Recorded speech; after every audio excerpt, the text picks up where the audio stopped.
Captain Lee Dongwu stood on the bridge of the peaceful dawn and watched the stars move slowly past the window. His ship was heading to Nexus Prime, the big space station where all the different alien races met to talk about galaxy problems. He had made this trip many times before, but today felt different. Today the galaxy was scared. The communication screen lit up with a blue light. Lieutenant Na Yu-jin turned around in her chair. "Captain, we have a message from Ambassador Park, So-min. She wants to talk to you right now." Lee pressed a button on his chair, put her through. Ambassador Park So-min appeared on the screen. She looked tired. Her black hair was pulled back tight and her dark eyes showed worry. "Captain Lee, how far are we from Nexus Prime?" "About 6 hours, Ambassador." "Is everything okay?" Park shook her head. "No, it's not. The Vorthak Empire has attacked 3 more planets. The Council is very upset. Some of the alien leaders want to start a big war." Lee felt his stomach tighten, but he kept his face calm. "And what does Earth want us to do?" "The same thing we always do," Park said. "We talk. We find peace. We show the galaxy that fighting is not the answer." She paused. "The other races think we are weak because we don't like war. Let them think that." After Park ended the call, Lee walked to the back of the bridge. He put his hand on a hidden panel. It opened with a soft click. Inside was another communication device, one that only a few humans knew about. He typed a quick message. "Heading to Nexus Prime. Council meeting in 6 hours. We'll report after." The device beeped once, then the message was gone. Na Yu-jin was watching him, but she said nothing. She had been with Lee for 3 years. She knew there were things about humans that other aliens didn't understand. She also knew it was better not to ask too many questions. 6 hours later, the peaceful dawn arrived at Nexus Prime. The space station was huge, bigger than most cities on Earth. Ships from hundreds of different worlds were parked around it. Lee could see the long silver ships of the Altarians. The round red ships of the Saurians were there too. Even the crystal ships of the Ethereals had come to this meeting. But Lee noticed something else. Many of the ships looked damaged. Some had big holes in their sides. Others were missing parts. The Vorthak attacks were getting worse. Lee, Park, and 2 other humans took a small shuttle to the station. When they got inside, aliens were everywhere. Some looked like big lizards. Others looked like birds with 4 arms. A few looked almost human, but with blue skin and 3 eyes. All of them were talking loudly. All of them looked scared and angry. "Humans," a voice called out. Lee turned to see Counselor Thane walking toward them. Thane was a Saurian, about 7 feet tall with green scales and big yellow eyes. "Thank the stars you are here. Maybe now we can find some sense in all this madness." Park smiled. "Hello, Counselor Thane. We came as fast as we could. How bad is the situation?" Thane's tail moved back and forth, which meant he was worried. "Bad.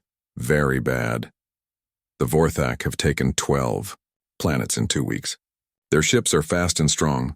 They attack without warning, then disappear." "Have you tried talking to them?" Park asked. A new voice joined the conversation. "Talk? You want to talk?" It was General Korax, a warrior from the hegemony. He looked like a bear that walked on 2 legs with thick fur and sharp teeth. "The Vorthak don't talk. They only kill and take." Park kept her voice calm. "Everyone can be talked to, General. We just need to find the right words." Korax made a sound like a growl. "Right words? They burned 3 cities on Altara Prime yesterday. What words do you have for that?" Before Park could answer, a loud sound filled the station. It meant the council meeting was starting. Aliens from all over the galaxy walked into the big meeting room. Lee and the other humans followed. The meeting room was round and very large. Each race had their own section with chairs made for their bodies. The humans sat in simple chairs near the front. In the center of the room was a platform where speakers could stand. Counselor Zephyr, the leader of the council, stood up. Zephyr was an ethereal, which meant she looked like she was made of light and air. Her voice was soft, but everyone could hear it clearly. "Friends, we face a great danger. The Vorthak Empire grows stronger every day. They take our planets, kill our people, and destroy our homes. We must decide what to do. General Korak stood up first. The answer is simple. We fight. We gather all our ships and attack them before they attack us again. Many aliens made sounds of agreement. But then Ambassador Park stood up. "May I speak?" she asked. Zephyr nodded. "Of course, Ambassador Park. Humans are always welcome to share their wisdom." Park walked to the center platform. She looked small compared to many of the aliens, but her voice was strong. "My friends," she began, "I understand your anger. I understand your fear. But war is not the answer. War only brings more death, more suffering, more pain." Some aliens started to make angry sounds, but Park continued. "Humans have studied history for thousands of years. We have seen many wars. We have learned that fighting only makes things worse. There is always another way." Lee watched from his seat. He had heard Park give speeches like this many times. She was very good at it. But he also knew things that Park couldn't say in public. "The Vorthak are angry about something," Park said. "Maybe they lost something important. Maybe they are scared, too. If we can understand why they are attacking, we can help them stop." General Korak stood up again. "Help them. They are killers. They destroyed my home planet when I was young. There is no talking to them." Park nodded. "I am sorry for your loss, General. But revenge will not bring back what you lost. It will only create more orphans, more widows, more pain." The room was quiet for a moment. Then Counselor Thane spoke. "Ambassador, Park, humans are known throughout the galaxy for avoiding war. Some say this makes you weak. What do you say to that?" Park smiled sadly. "Counselor Thane, we humans believe that the strongest person is the one who chooses not to fight when they could. Real strength comes from finding peace, not from making war." Many aliens nodded. Others looked less sure. An alien Lee had never seen before stood up. It was tall and thin with gray skin and big black eyes. "I am Diplomat Vex from the Outer Rim. My people have fought the Vorthak for many years. Trust me when I say they cannot be reasoned with. They see kindness as weakness. They see peace talks as chances to attack." Park looked at Vex. "Then we must be smarter than they expect. We must show them that peace is stronger than war." The debate went on for hours. Some aliens wanted to attack the Vorthak right away. Others wanted to build better defenses and wait. A few agreed with Park that talking was the best choice. Finally, Counselor Zephyr called for quiet. "We will vote tomorrow on what to do. Tonight we rest and think." As the meeting ended, aliens broke into small groups to talk more. Lee noticed that many of them came to speak with Park. They liked her ideas, even if they weren't sure they would work.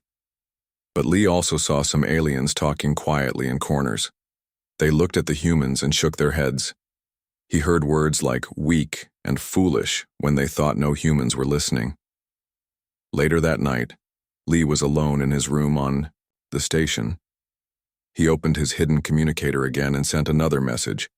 "Council wants to try peace talks. Park is pushing for diplomatic mission to Vorthak space. Other races think we are weak. Status unchanged." A message came back quickly. "Understood. Continue mission. Remember Protocol Omega." Lee deleted both messages and closed the device. He looked out his window at the stars. Somewhere out there, the Vorthak Empire was getting ready for their next attack. They thought the galaxy was weak. They thought humans were the weakest of all. Lee almost felt sorry for them. They had no idea what they were really dealing with. Tomorrow, the council would probably agree to try talking to the Vorthak one more time. Park would volunteer to lead the mission like she always did. The humans would go into dangerous Vorthak space carrying only words and hope.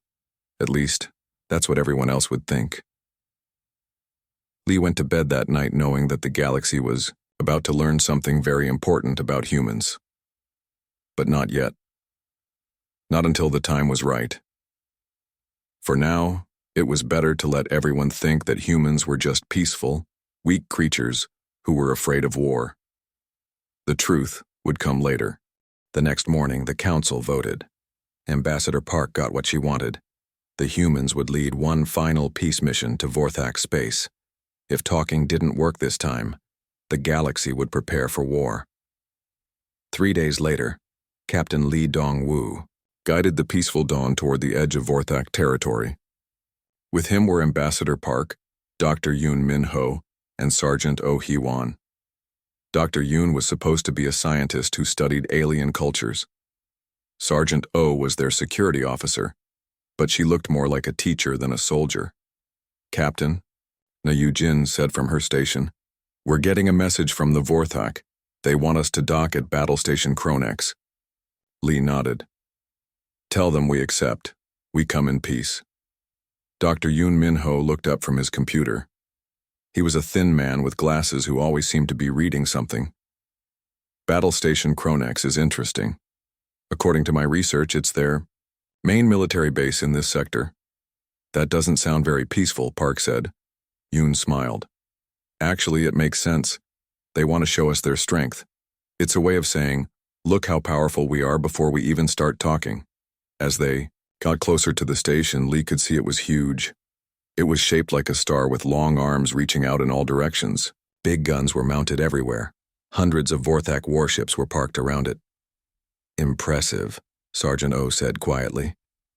She was looking at the ships through a pair of electronic binoculars. "Very impressive." Something about the way she said it made Lee look at her more carefully. Oh Hee-won had been with them for 2 years, but she rarely talked. When she did, she always seemed to notice things that others missed. The peaceful dawn docked at one of the station's arms. Vorthak soldiers were waiting for them. They were big creatures, about 8 feet tall, with thick gray skin and 4 arms. Their faces looked like angry bulldogs, and they carried weapons that seemed too large for most beings to lift. "Welcome, humans," one of them said in broken galactic standard. "I am Commander Thok. You follow me. No weapons, no tricks." Park smiled. "We bring no weapons, Commander, only words of peace." Thok made a sound like a laugh, but not a happy one. "Words? Yes. Admiral Krex wants to hear your words." As they walked through the station, Dr. Yoon kept looking around. He seemed very interested in everything he saw. The walls, the doors, even the way the lights were arranged. He took notes on a small computer. "Dr. Yoon," Park said quietly, "what do you think of their culture so far?" "Very military-focused," Yoon replied, still typing notes. "Everything here is designed for war. But look at those symbols on the walls. They're not just military marks. Some of them are very old, maybe religious." Sergeant O was walking behind them. Her eyes moved constantly, watching everything. She noticed how many guards were at each door. She saw where the weapons were stored. She even noticed which direction the air was flowing, which could tell her where the important parts of the station were located. They were brought to a large room with a big table in the center. Sitting at the head of the table was the biggest Vorthak they had seen yet. He had scars on his face and arms, and his eyes were the color of old blood. "I am Admiral Krex," he said. His voice was deep and rough. "You are the humans who think words can stop us." Park sat down across from him. "Admiral, we believe that understanding can stop any conflict. We want to know why your people are angry. Maybe we can help." Krex leaned back in his chair. "Help? You want to help the mighty Vorthak? Empire?" He made that same unpleasant laughing sound. "Little human, we do not need help. We take what we want. We are strong. You are weak." "Strength isn't just about fighting," Park said. "Sometimes the strongest choice is to find peace." While Park and Krex talked, Dr. Yoon continued taking notes. But he wasn't just writing about Vorthak culture. He was also drawing pictures of the room, marking where the doors were and counting how many guards they had seen. Sergeant O seemed to be dozing in her chair, but her eyes were actually watching everything. She noticed that some of the guards kept looking at their watches. She saw that others kept checking small communication devices. Something was making them nervous. The peace talks went on for hours. Park tried every approach she could think of. She offered trade agreements. She suggested cultural exchanges. She even offered to help the Vorthak find new planets to live on without fighting for them. But Admiral Krex just laughed at everything. You think we fight because we need something? No, little human. We fight because we are good at it. We fight because it makes us strong. We fight because weak races like yours exist to be conquered. During a break in the talks, Dr. Yoon excused himself to use the bathroom. But instead of going to the bathroom, he slipped into a side corridor. His scientist act had been very good, but now he moved like someone with military training. He found what he was looking for in a computer room that wasn't well guarded. Using a small device hidden in his pocket, he connected to their computer network. What he found made his blood run cold. The peace talks were a trap. While the humans were here talking, the Vorthak were preparing the biggest attack in their history. Right now, their fleets were moving toward 15 different council worlds. The attacks would start in just a few hours. Dr. Yoon quickly copied the information and got back to the meeting room before anyone noticed he was gone. Back in the meeting, things were getting worse.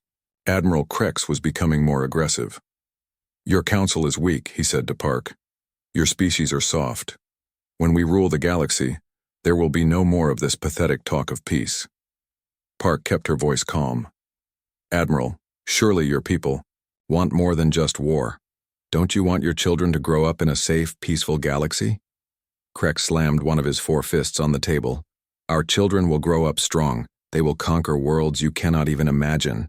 That's when the alarm started. Red lights flashed all over the station. Vorthak soldiers ran past the meeting room. Through the windows, they could see ships leaving the station quickly. What's happening? Park asked. Admiral Krex smiled, showing teeth like broken glass. The real negotiations are beginning, human. But not with words. Commander Thok came into the room with more soldiers. Admiral, the fleets have begun the Great Strike. 15 council worlds are under attack. Park stood up quickly. You're attacking during peace talks? That's against every law in the galaxy. Krex laughed louder than before. Laws are for the weak, human. We are taking your galaxy while your leaders waste time talking. Dr. Yoon caught Park's eye and made a small hand sign. She understood immediately. The situation was even worse than it looked. Sergeant O hadn't moved from her chair, but her muscles were tight. She was ready to fight, but she was also counting. How many guards? What weapons? How many ways out of the room?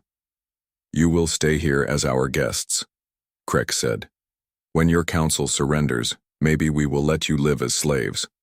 And if the council doesn't surrender? Park asked. Krex's smile got wider. Then you will watch your species die and you will know that your peaceful words meant nothing. More alarms started ringing. Through the communication system, they could hear reports of the attacks. Altara Prime was under siege. The Saurian homeworld was surrounded. Even the crystal cities of the ethereals were being bombarded. Park felt sick, but she kept her face calm. How could you do this? These are innocent people. There are no innocent people, Krex replied. There are only the strong and the weak, the hunters and the prey. He looked directly at Park. Your species will be good prey. Dr. Yoon was still taking notes, but now he was writing very fast. He was recording everything Krex said, every detail about the Vorthak plans. This information would be very important later. Sergeant O finally spoke.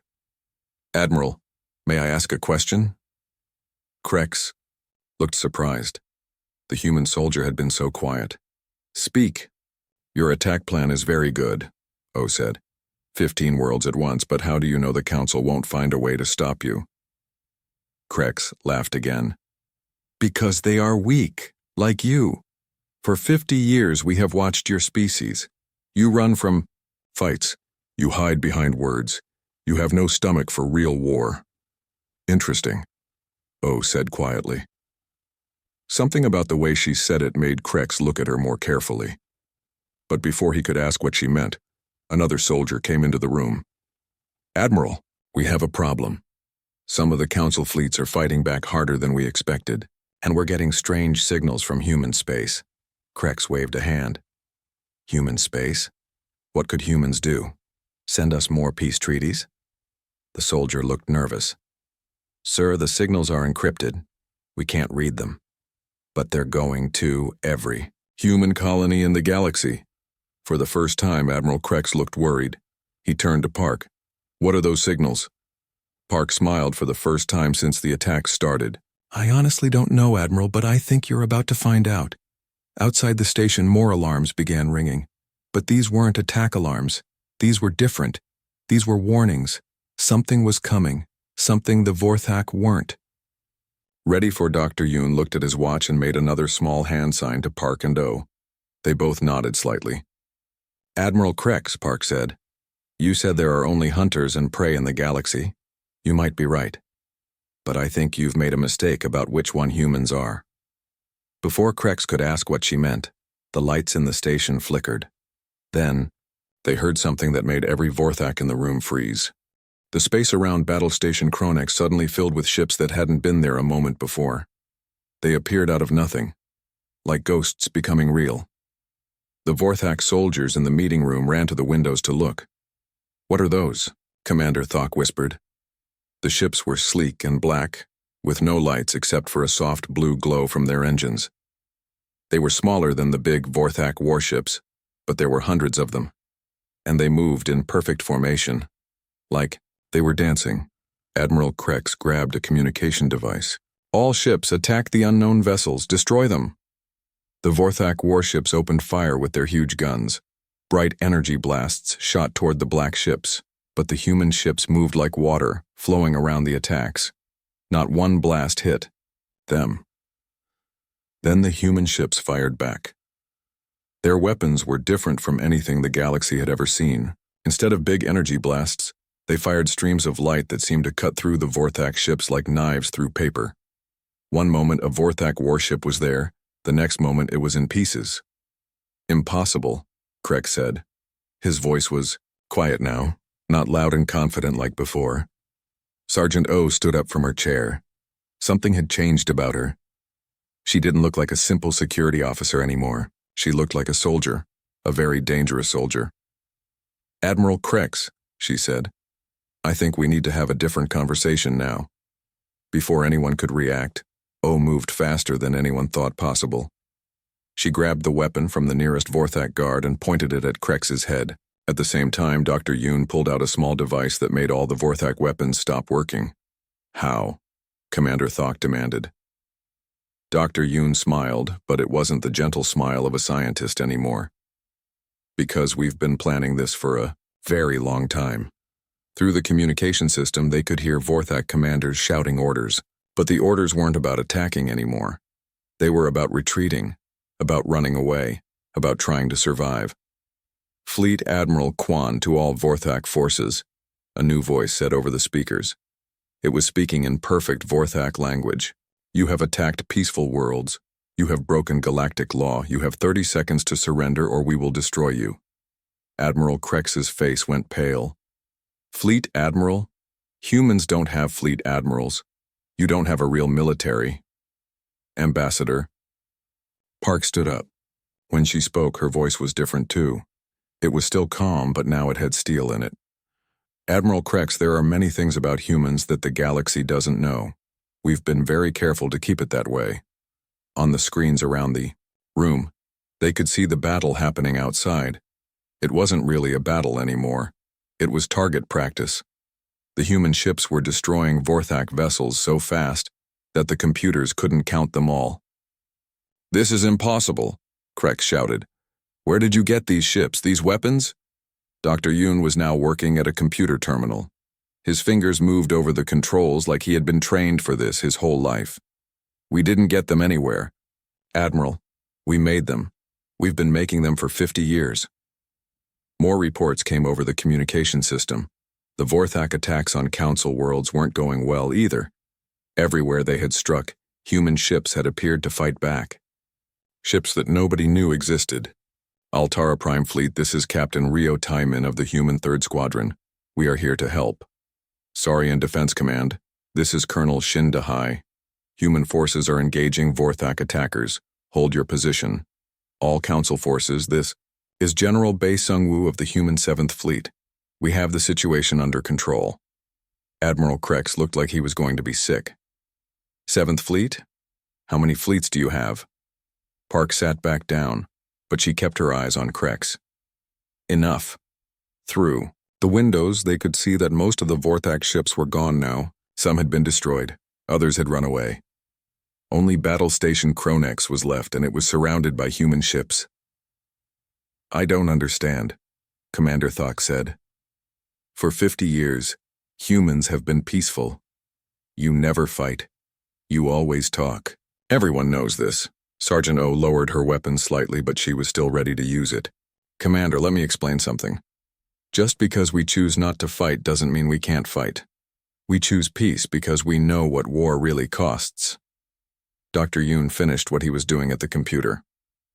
I've just downloaded your entire military database, Admiral. Every ship location, every troop movement, every secret base. Very helpful. You can't do that, Krex said. I just did, Yoon replied. Oh, and I've also sent the location of your prison camps to human rescue teams. They should be freeing the prisoners right about now. More voices came over the communication system. These were different voices, speaking in many different languages. This is Captain Kim Jae-ho to Altarian Prison Camp 7. We are here to get you out. This is Commander Lim Bo-ram to Saurian survivors on Kepler Station. Help is here. This is Medical Team Alpha. We have medicine and food for everyone. Park watched Admiral Krex's face as he heard these reports. Admiral, did you really think we would let you hurt innocent people? Did you think we would just watch and do nothing? But you're weak, Krex said, but his voice wasn't sure anymore. Everyone says so. Everyone knows humans are afraid of war. Oh, holstered her weapon and sat back down. Admiral, we're not afraid of war. We're afraid of what we become during war. There's a difference. What do you mean? Park looked out the window at the human ships. They hung in space like dark angels, beautiful and terrible at the same time. Admiral, do you know how many wars humans have fought on our home planet? Krex shook his head. Thousands, Park continued. For thousands of years, we fought each other over everything. Land, water, food, ideas, religion. We got very, very good at killing each other. Dr. Yoon looked up from his computer. We studied every way there is to fight. On land, in the air, on water, underwater, in space. We learned about weapons, tactics, strategy, psychology. We became experts at war. Then why did you pretend to be peaceful? Commander Thok asked. Because, said we learned something else too. We learned that the winner of a war is just the last one left alive. We learned that victory in war often looks a lot like defeat. Park nodded. So we decided to try something different. We chose peace. Not because we were weak, but because we were strong enough to make that choice. The communication system crackled again. Battle Station Kronex. This is Fleet Admiral Kwon Ji-hoon. Prepare to be boarded. Any resistance will be met with overwhelming force. Admiral Krex slumped in his chair. You planned all of this. The peace talks, the negotiations, everything, it was all a trick. No, Park said firmly. The peace talks were real.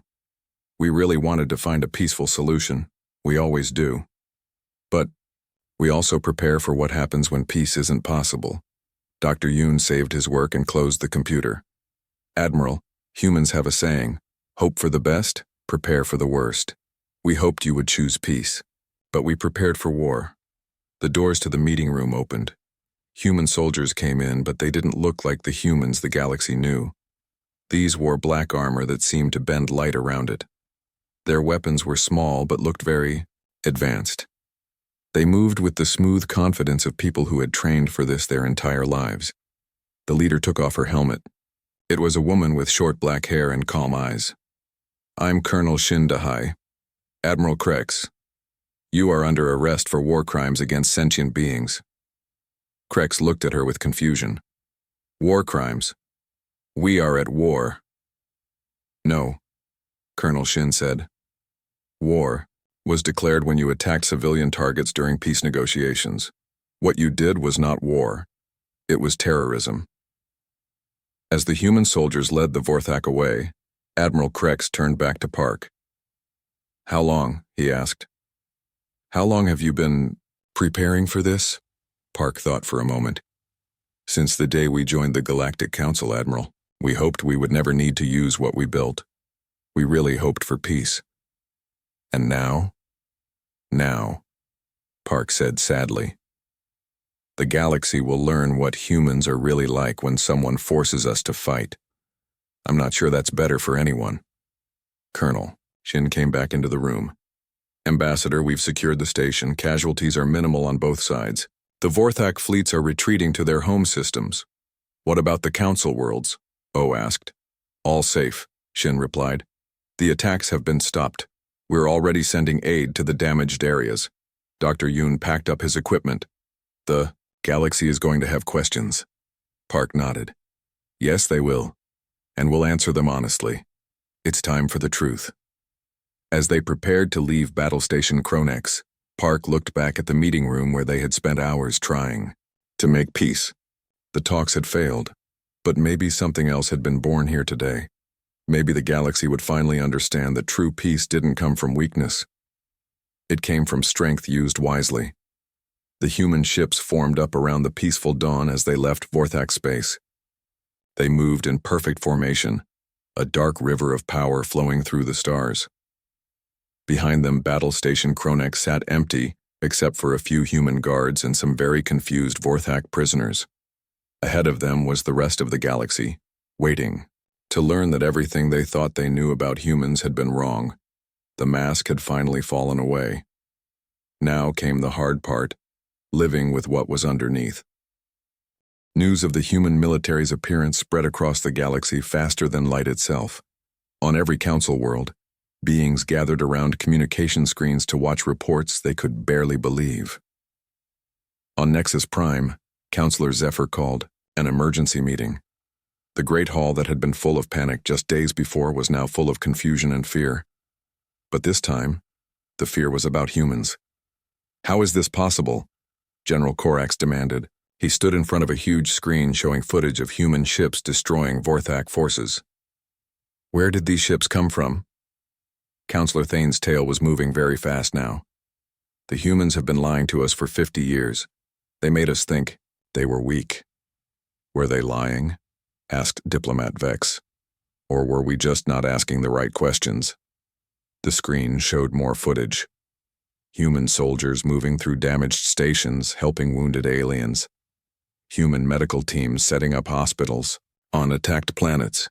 Human engineers already working to repair broken cities. Look at how they fight, General Korax said quietly. Look at how organized they are.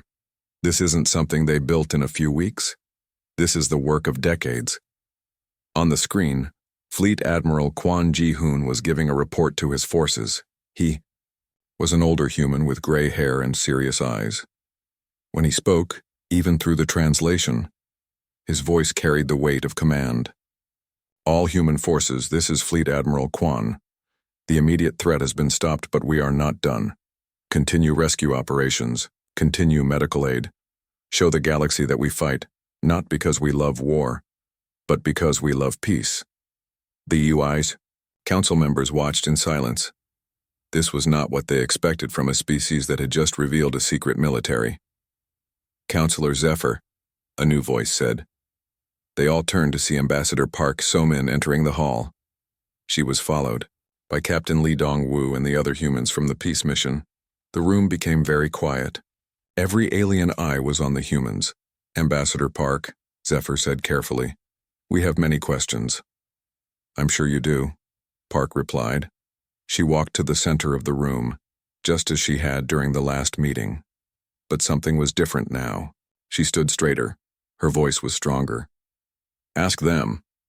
General Korax was the first to speak. How long have you been preparing for war?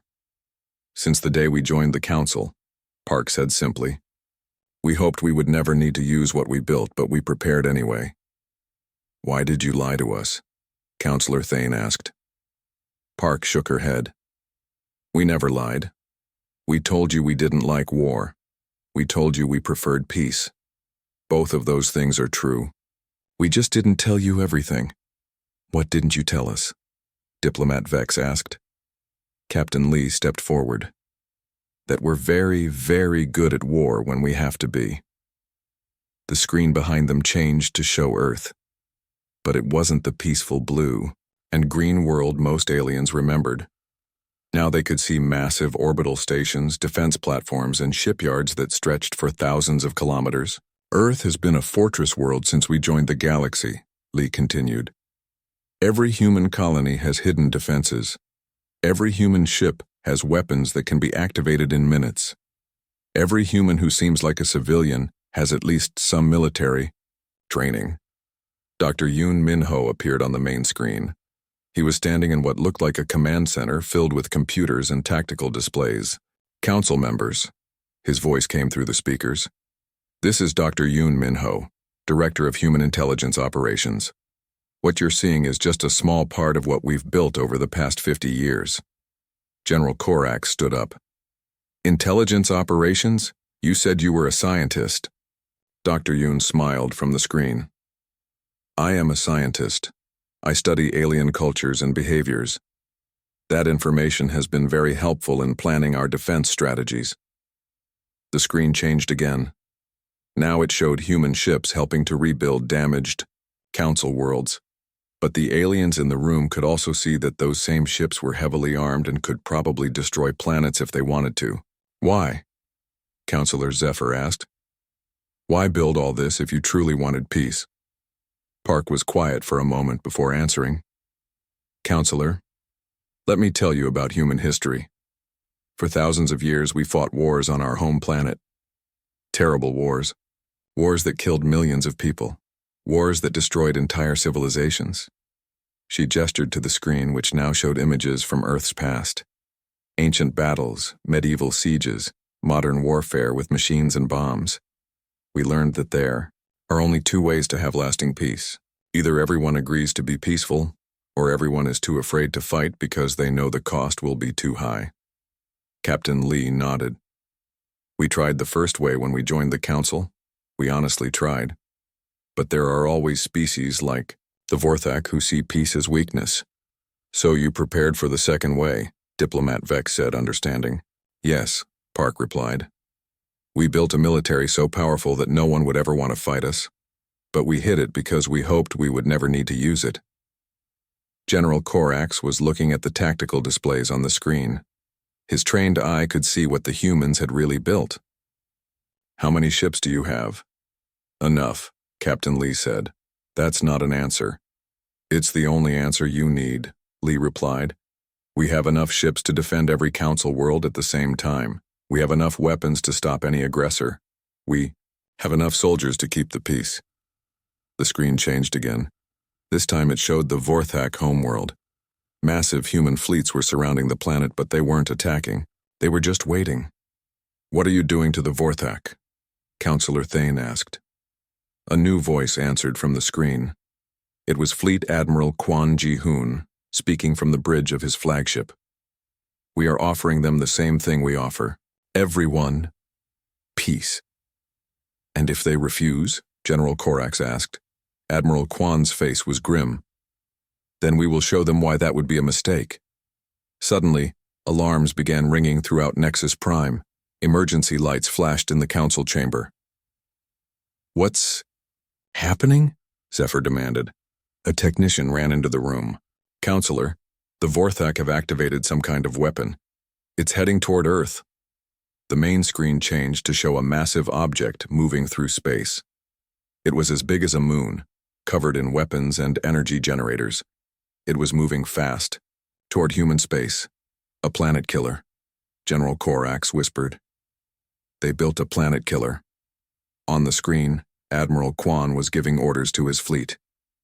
All ships, Priority Alpha protocols are now active. Earth defense grid, prepare for incoming. Captain, Lee looked at the council members. You're about to see why we really built all those defenses.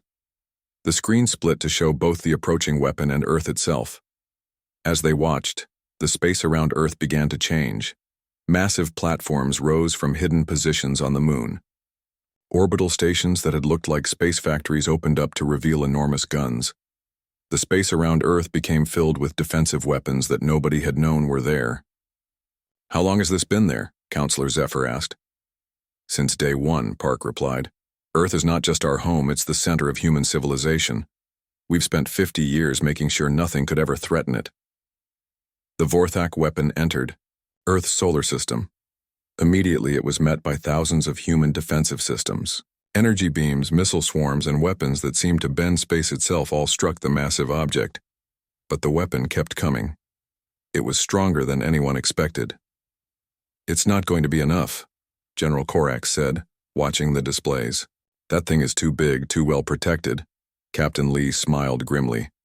General, you're thinking like someone who fights traditional wars. But humans don't fight traditional wars anymore. On the screen, something new appeared. It looked like a small ship, much smaller than the planet killer weapon. But it was moving incredibly fast, and it was heading straight for the weapon. What is that? Diplomat Vex asked. That, Park said proudly, is Commander Lim Boram. She's flying something we call a singularity torpedo. The small ship reached the planet killer weapon and seemed to disappear into it. For a moment, nothing happened. Then the massive weapon began to collapse in on itself. The metal hull twisted and bent. The energy generators flickered and died. In just a few minutes, the weapon that could have destroyed planets was crushed into a ball of twisted metal no bigger than a house. Singularity torpedo? General Korax asked. It creates a small black hole inside the target, Dr. Yoon explained from the screen. Very effective against large objects, very hard to defend against. Gas council chamber was silent. Finally, Counselor Zephyr spoke. What happens now? Ambassador Park looked around the room at all the alien faces. Some looked afraid, some looked impressed. All of them looked like they were seeing humans for the first time. Now, Park said, we do what we've always done. We try to make peace, but this time everyone will understand that our peace comes from strength, not weakness. Admiral Kwan appeared on the screen again.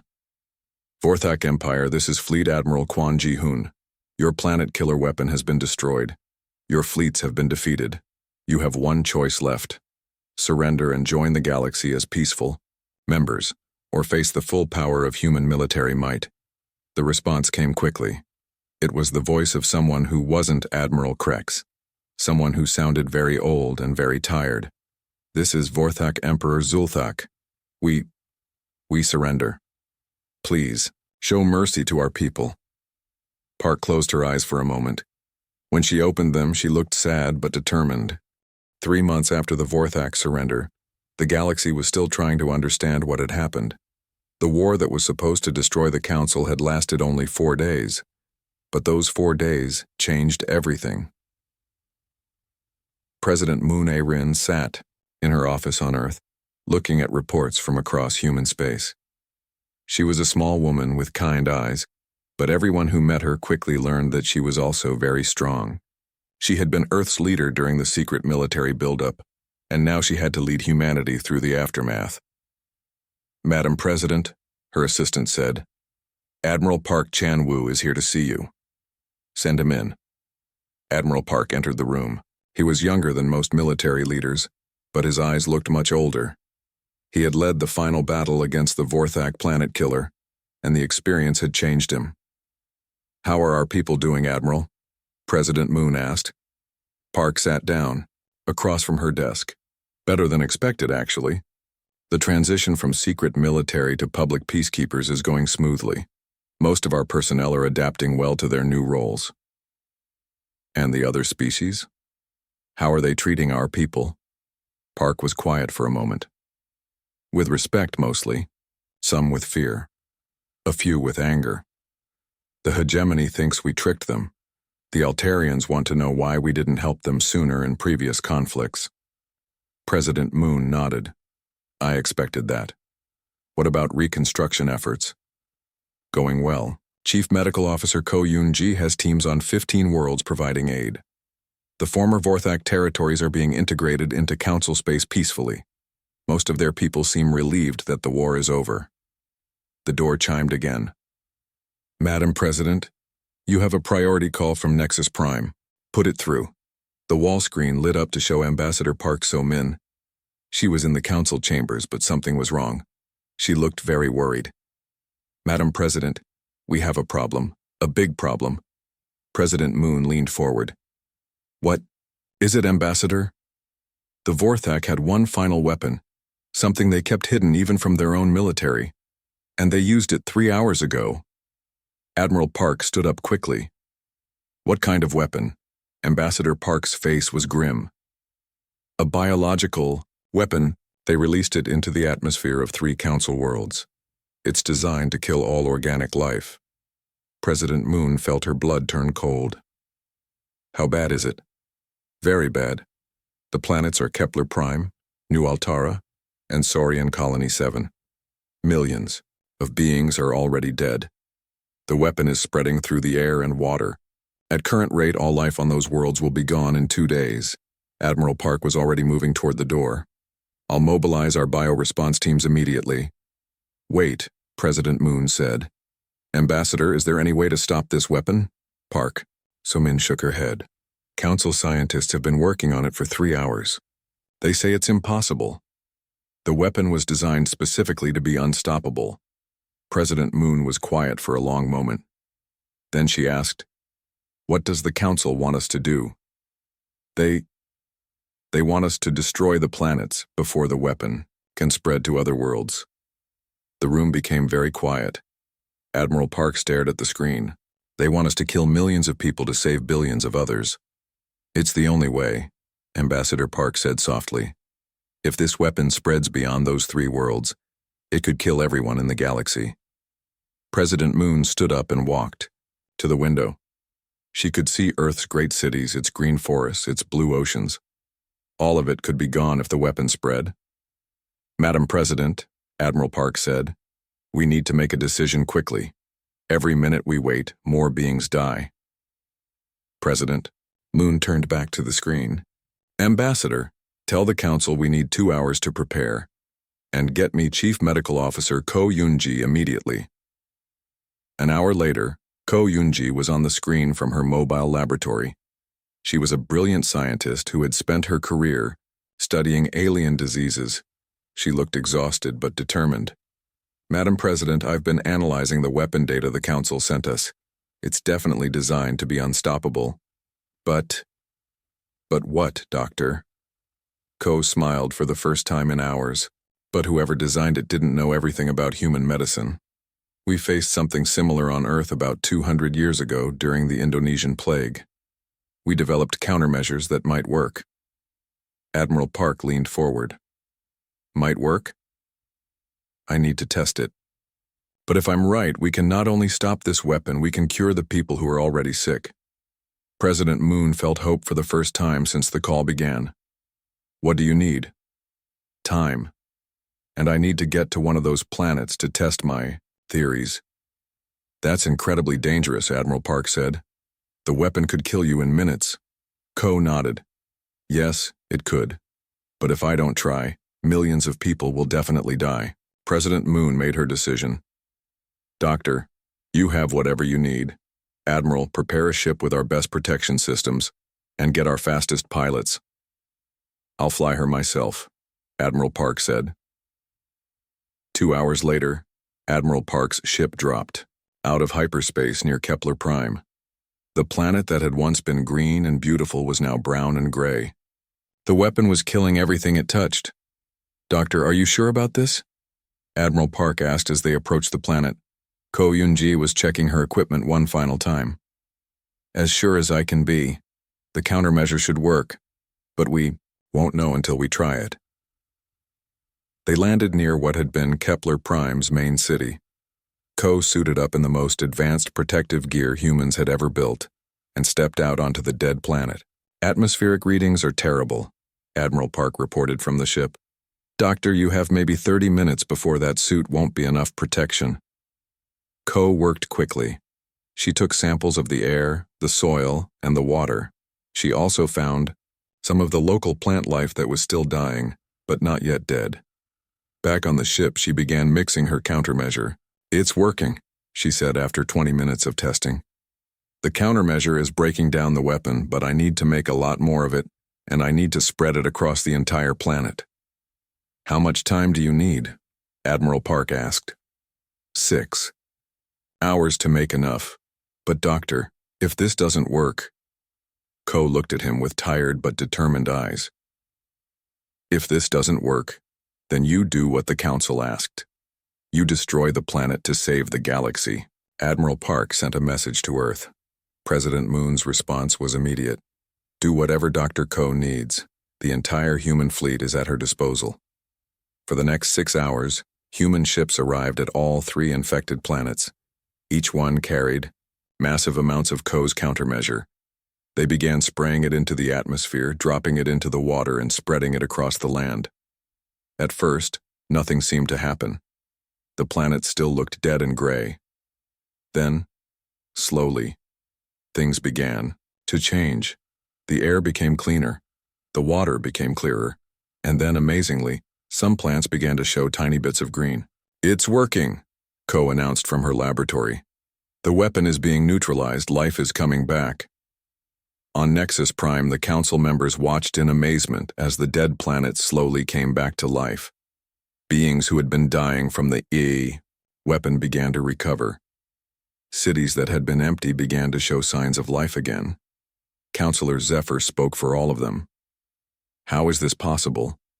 Our best scientists said it couldn't be done. Ambassador Park So-min smiled tiredly. Because our scientists studied the problem for 3 hours. Humans have been studying biological weapons for 200 years. General Korak shook his head in wonder. Once again, humans surprise us. We thought you would destroy the planets to save the galaxy. Instead, you saved the planets and the galaxy. That's what we do, Ambassador Park replied. We find another way. We don't give up on people. A week later, President Moon stood before the reformed Galactic Council. The chamber had been rebuilt to include a special section for Earth's representative, recognizing humanity's new role as the galaxy's protectors. Members of the Council, she began, the Vorthak threat is over. Their weapons have been destroyed, or neutralized. Their people have been integrated peacefully into our galactic community. But we face a new challenge now, building a lasting peace. She gestured to a display showing human ships patrolling space around Council worlds. Humanity accepts the responsibility of protecting this galaxy. Our fleets will guard your worlds. Our scientists will help solve your problems. Our diplomats will help prevent conflicts before they become wars. Counselor Thane raised a question. Madam President, what do you want in return? President Moon smiled. The same thing we've always wanted, Counselor. Peace. A galaxy where different species can work together, trade together, learn from each other. A galaxy where war is the last resort, not the first one. And if someone threatens that peace? Diplomat Vex asked. President Moon's voice became harder. Then they will learn what happened to the Vorthak Empire. Humans keep our promises, all of them. Admiral Park Chan-woo stepped forward. The Human Defense Force is establishing permanent bases in every sector of Council space. We will respond to any threat within hours, not days or weeks. Chief Medical Officer Ko Yoon-ji added, human medical teams will be available to help with any biological threats. What happened with the Vorthak weapon will never happen again. General Korak stood up. Humans, I owe you an apology. For years, I thought you were weak because you avoided fighting. Now I understand that you were strong enough to choose peace even when you could have chosen war.